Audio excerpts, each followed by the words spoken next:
Good morning, good morning. Just tip a bit. Good morning, good morning, good morning.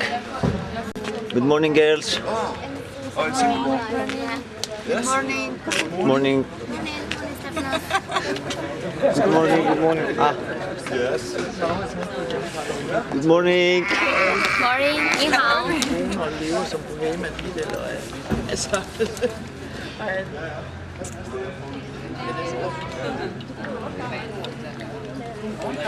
Stefan, it's not that early in the morning. Okay.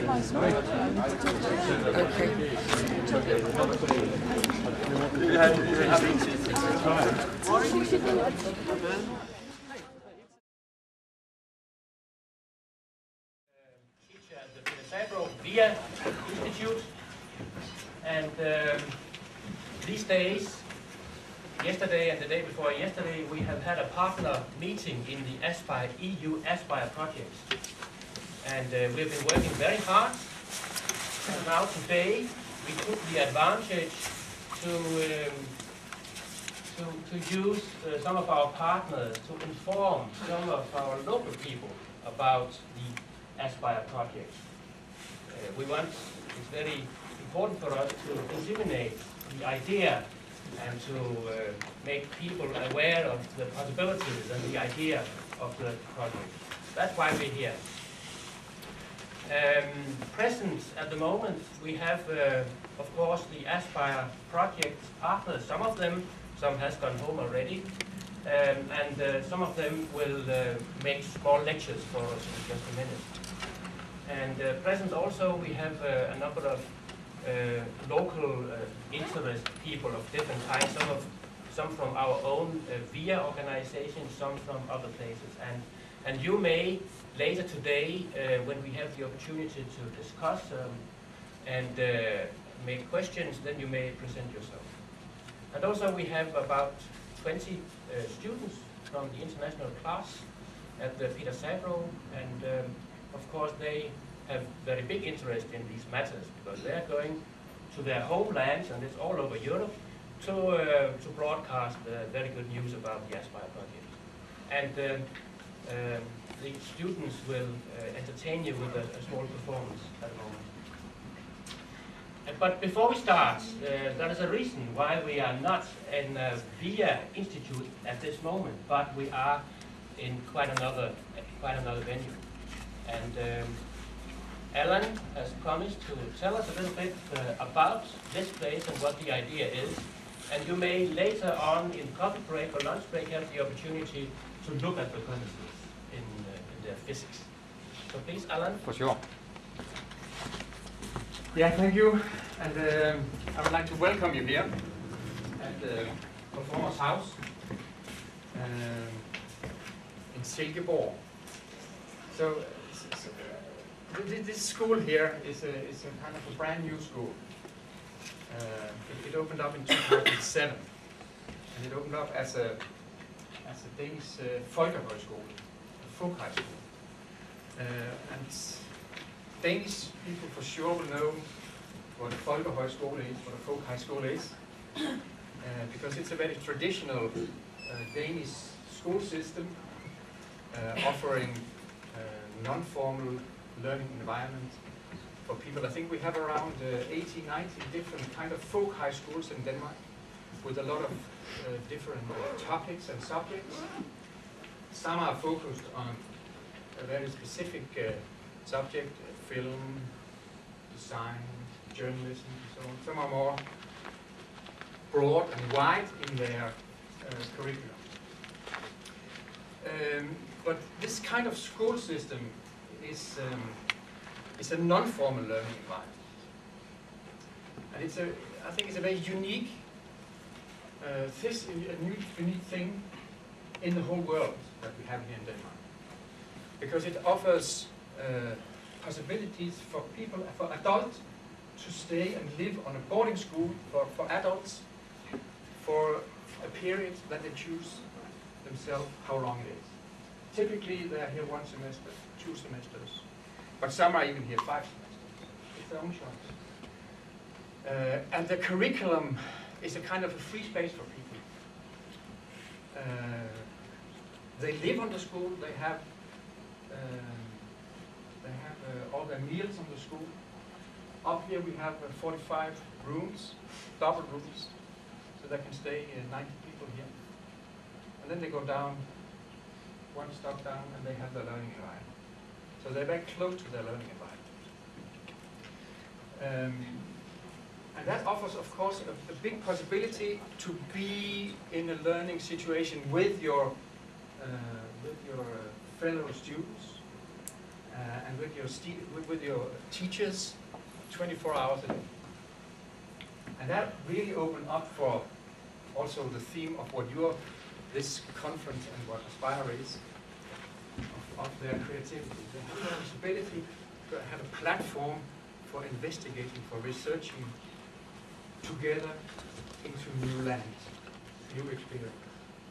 And this school here is also focused on a very specific subject. We're focusing on the performing arts. We have only the performing arts and subjects that support the performing arts, like art, philosophy, and so on. And we offer some different studies. We offer music, and that is music, it's instrument, it's band, it's singing. Then it's also electronic music. And then we also offer dance, modern dance, contemporary dance, also have ballet classes. Then we offer theater, physical theater, but also spoken word theater.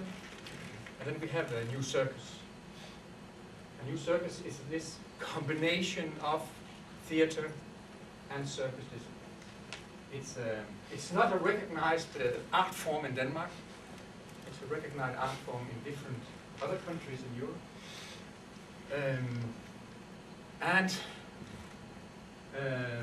We are trying to work on the possibility to have this art form recognized in Denmark. But then also to open up for the people who are students here, to open up for a more entrepreneurship possibilities. We also offer students who are here for a semester and meet and decide that they would like to go together, either as a band or as a theater company, to have one semester where we focus on what we call ensemble. Then we focus on how can you, finishing the period here, how can you go out in the reality, the real life afterwards, and continue as a group together. So we had quite good success with this. Now at this moment we have a group called Go Go Berlin. They are learning how to promote themselves, how to establish themselves as a group. And I'm sure that they will succeed continuing in the following years as a kind of a professional or semi-professional band. We already had 2 theater groups. One established themselves in Budapest. They existed for 1 year. And we have one group of students, international group of students who established themselves here in Denmark, called Samok. And then they established themselves as a theater company, and they managed to have one performance accepted by the Danish Art Council. So in that sense, it's also possibility to look at yourself as a cultural entrepreneur here. I know I'll be short. It's difficult. But the school is international. And that is one other amazing possibility within this kind of school system. That is that the Danish Ministry of Education supports equal grant to students from Denmark as from abroad, all over the world. So we have students coming from Greenland, Japan, Mexico, Indonesia, and of course a lot of Scandinavian countries. And this international environment also gives the students a possibility to look into further education possibilities all over Europe. in that sense, we are also a kind of a platform for making it possible for students to look at themselves in an international study environment. Sometimes it's difficult for young people to see themselves studying in Holland, but we really can be a facilitator for this international possibility. It often succeeds. We now have 5 students who are now studying new circus in Rotterdam. And we're not only facilitating Danish students. 2 of the students are from one from Lithuania and one from Ghana. So in that sense, we are kind of a platform for this possibility of starting up in a non-formal learning environment and then continuing either in formal learning possibilities in Europe or continue as a non-formal group of people. So I'll be happy to show you around. I know all about this school because I'm one of the founder of it. So I would be happy to show you all the facilities during breaks. If you just put my arm and I'll show you. But then, and I also hope that you have a nice day here. The environment will also inspire you. Our students are now in a project period, so they are creating performances that they have to show in 3 weeks. So welcome and have a nice day.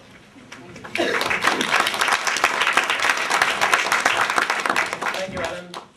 And as Alan, some of us, even as teachers, including myself and my colleagues now. So, the program following is Richard will begin, I believe, and Denise, and then Nana.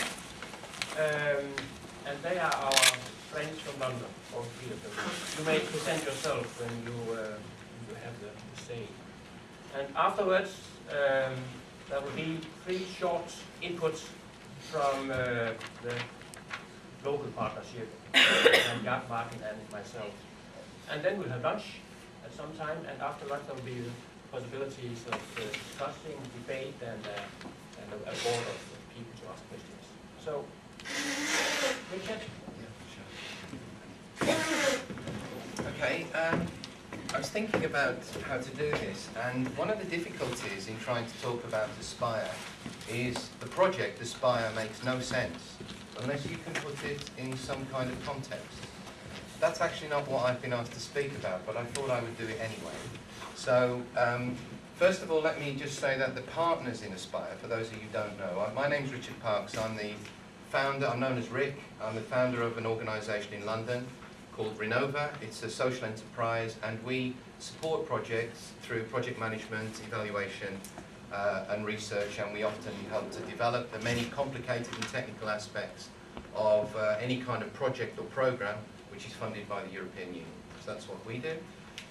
You'll be meeting and hearing from Manoj, give them away, Manoj, and Preeti, the same, who are both from Collage Art.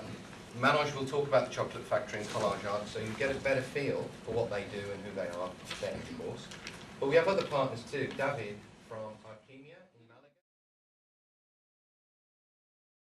Formal recognition. That is what, when we say formal learning, that is what the European Commission means. The next 2 are sometimes used by people interchangeably, but in the European context they have some quite different meaning. Non-formal learning is not, in the European Commission's mind, is not provided in schools or universities or colleges. Okay, it is not. So the environments are non-formal. They are not even necessarily established to teach. They may be running classes, they may be doing community projects, but it is intentional. When people do non-formal learning, they do intend to learn. It's what they are to do. They are either studying or learning in some way. It may be very informal, it may be quite radical, but that is what their intention is. And sometimes it leads to a qualification, sometimes it doesn't. You know, so that's non-formal. But the interesting distinction is what the European Union talk about informal. And I say sometimes people say non-formal, informal in the same sentence, but they are seen as quite different. Informal learning is the kind of learning that people often gather through life. Yeah? Often when you're learning things when you don't even know. Experiential, everyday life, family, relationships. It is often unintentional. It's the kind of learning people gather through experience, but it is not, and it often is not structured, and it invariably does not lead to a qualification. Okay? So Europe recognises the importance of informal learning and non-formal learning and formal learning, and it tries to explain what it sees as the differences. Of course, the boundaries between these are not red lines. There are some blurring all the time, but broadly speaking, this is the European definition. So when I talk about non-formal learning, I mean the middle one. Okay? You've heard from the organisations. They are not, apart from our colleagues in VIA, non-Collage Arts, Archimia, Mulam, are not formal educational establishments and institutions. Weekend Arts College, even though it calls itself Weekend Arts College, it is not a college in the traditional sense of the word. It is in a town hall in North London. It runs a lot of youth participation, open class. It's nice to see everybody. What I'm going to do now is, Rick has set the scene, so it's looking at what the European Commission are talking about and their policy making. And what I'm now going to talk about is how does that translate into the project that we have been following for almost coming up to 2 years. So, an application was put forward, money came back via, from the Commission to work with a number of partners, which you've heard an introduction from. So, the choice of pictures for the slide, I think, show that we are there when we started the beginning of the project with a number of roads and opportunities to follow.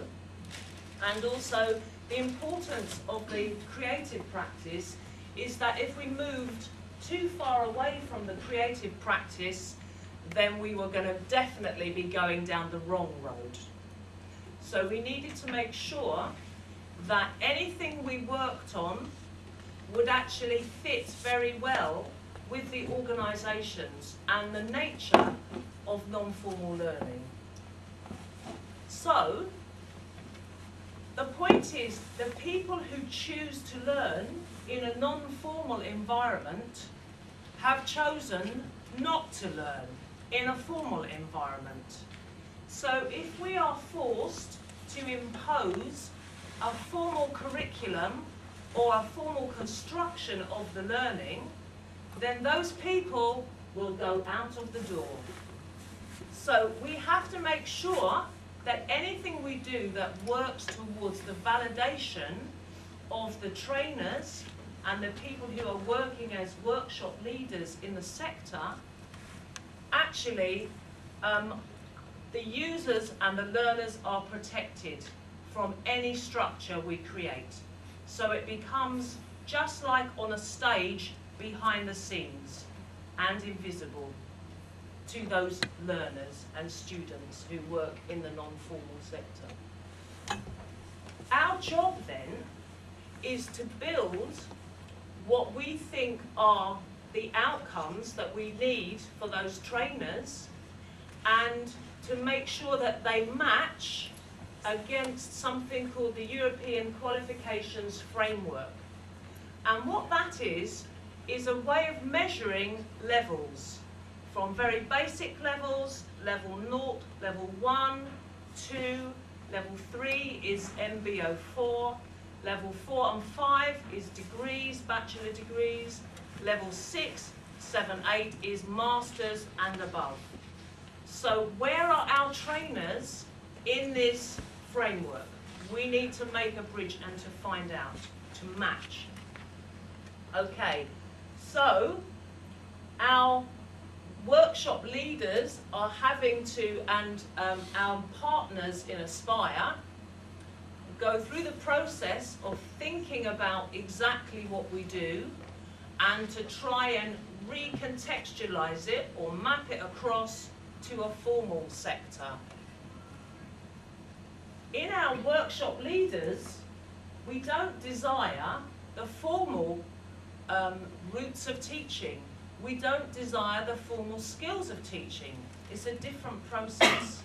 What we desire are people who can work in a non-formal way and who have experience of creative practice. So they are artists, visual artists, musicians, photographers, and so on. So what we are looking at validating is creative practice trainers, not teachers in the formal sense. Okay, so why are the partners and why are we interested in making this journey? Clearly, the first reason is Europe is providing us for the money to make this journey, to explore how to explain our practice in the non-formal learning sector in creative industries. Second, we are not recognised. Rick said it's a new sector. We have named it the non-formal learning sector in creative industries. But we are not recognised as such. So that's the second reason. The third reason, there are many small creative organisations across Europe